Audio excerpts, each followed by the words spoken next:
I just want to start off by letting you know how I got to this point and why I got to this point. I grew up locally and across the river in Wappinger Falls. I have 3 sisters, 2 brothers. A little background for you. And the most popular question I get is, why are you running for Congress? A lot of people say you haven't held local office, you haven't held state office, so why are you running for the U.S. House of Representatives? It's a fair question. The issues that I'm passionate about, healthcare reform, national security, obviously the macro economy across the country, are best dealt with at the federal level. And the reason that I went from being a person on the sidelines to someone actively involved in taking on the big challenges is probably the defining day of my generation's life, September 11, 2001.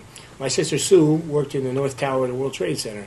So on September 11th, I was a Marine Corps reservist, but I'm sitting in my home watching history unfold in front of me, wondering what's going to become of our nation, wondering about my sister. My sister survived. We, fortunately for our family, have one of the great 9/11 happy stories. We didn't find out till 3 or 4 in the afternoon that day, but Suzanne had baked a cake for my little sister Megan. That was her 22nd birthday.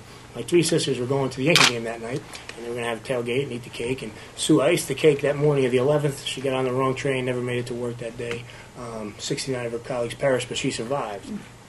And the other thing that survived was my desire never to feel helpless again, never to be put in a situation where events were unfolding and I couldn't have a say in it.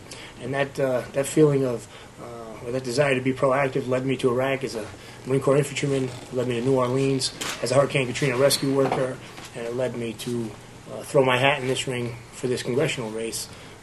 I started very seriously looking into it in the winter of 2007, formally announced about 11 months ago. So that's how I got to this point.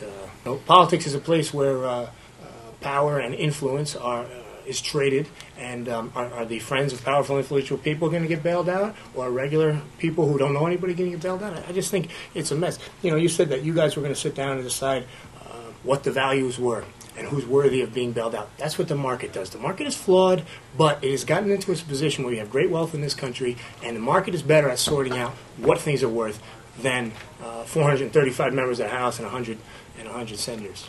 And I think 200 years of American history has proven that.